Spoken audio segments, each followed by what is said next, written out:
Being a domestic violence survivor gives me the unique insight into what a victim needs, wants, what they might be going through, and how I can help on not only an emotional and psychological level, but other levels as well, as far as legislation. So I do have that unique perspective. I've been an advocate for others my whole life. You never expect to be a victim when you are an advocate for others. I have to say I'm lucky to have in my life people like Judge David Spurgeon, who gave me the strength and courage to get out there and tell my story and to start to change things my way. My greatest accomplishment is taking my family's pain and turning it back into dignity. If I could leave one mark on this world, it would be to leave a legacy of service to my family, children, and others. I would use this award to inspire others because I would love to have these young women realize that through tragedy, you can become a special person in the community. You can become a person that fights for laws, that has a voice, and that really helps people that don't have the privilege to help themselves. I have loved this community for 6 years, and just having this award is absolutely amazing. Having this award has been so humbling. I feel like I don't deserve it. I think when you start a nonprofit on your own, you feel about this big, but it's one of those things to be recognized by a national community has been so heartfelt and so honorable to us and to our community and to the state, that this has just been incredible. Like, there's no other words to explain it than I just am so humble and just so grateful for everything that has been done over the last few months.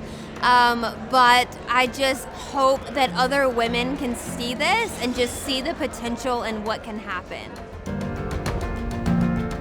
My biggest accomplishment is when I get some of these lovely youngsters adopted by their forever homes. The biggest accomplishment in my career is establishing an architectural firm.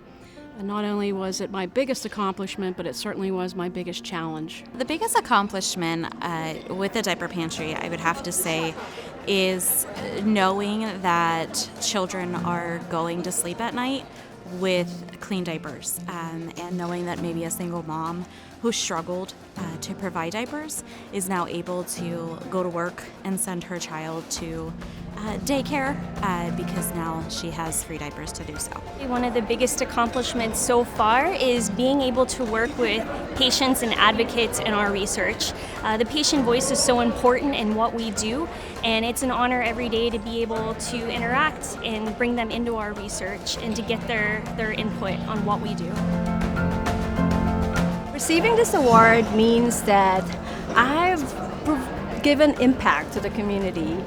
It's always been my desire to have a positive impact, and I think winning this award just proved that I've somehow made a positive change and will continue to do so in the future and in going forward. So this had been an inspiration, and hopefully that I can live up to the award and continue to be a positive impact to the community.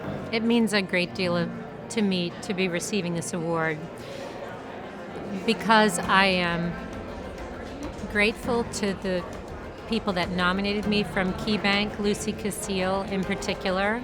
It was a big surprise to be nominated, and I'm grateful that Lucy thought to do that. I'm grateful to the organization for what they do for families that lose children, and also for mothers that are learning how to care for their children. It means a great deal to me. I'm very touched. I'm very proud.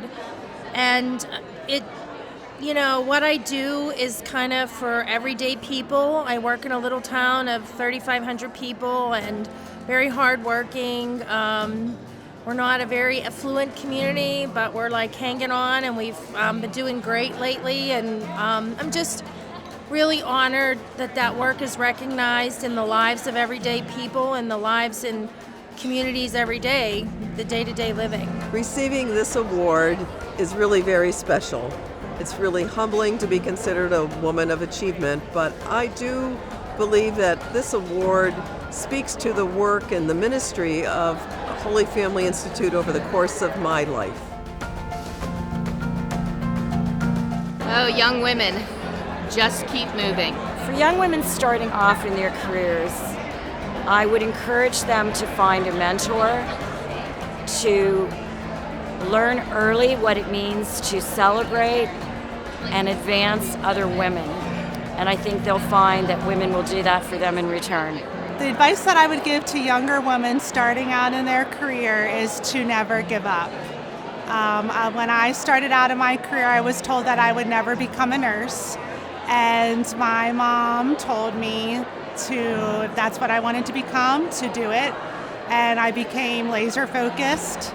And I didn't only become a nurse, but I earned my master's degree. I'm now in my director's program to become a director in nursing practice. And then I have been able to climb the leadership ladder and earn all of these prestigious awards, but really the focus has just been to live my lifelong dream of just being a registered nurse. And if that's your dream, whatever your dream is, whatever your focus is to do it, because that's what will make you most happiest and fulfilled. The advice that I would give to young women who are just starting off in their career is to go after it. I think oftentimes as women we sell ourselves short.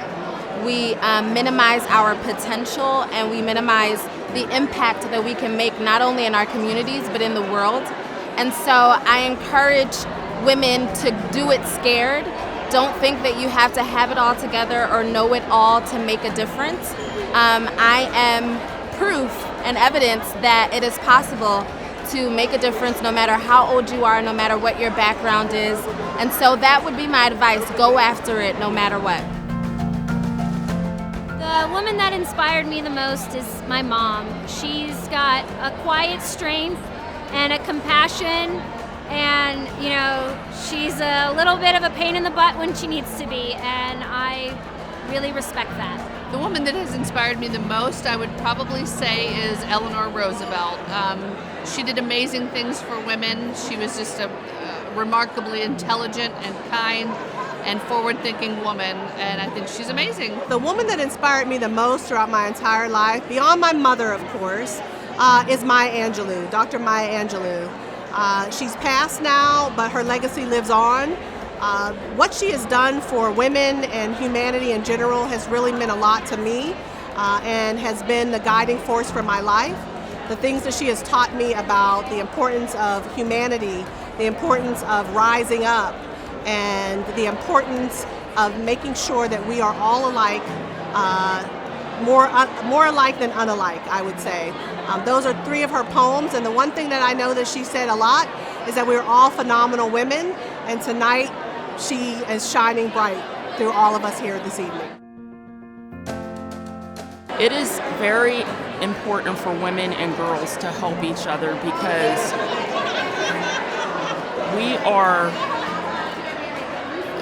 I'm 46 and I am hopefully inspiring somebody to come up behind me to achieve the things that I've achieved and even more. Women need to be mentors. It is very important to me that I have two young daughters that are witnessing me make history and achieve things that were actually unheard of in our department. The importance of women helping each other at all stages in life and all of our different roles is really essential. It really takes a village. I couldn't do my work as a professional, as a mom, as a spouse, as a family member, if I didn't really have a community behind me, walking with me. And I look to do that with every woman, young woman, girl that I come in contact with as well. It's very important for girls and women to help each other because I feel like, as a community, we can uplift ourselves. It's us women against the world.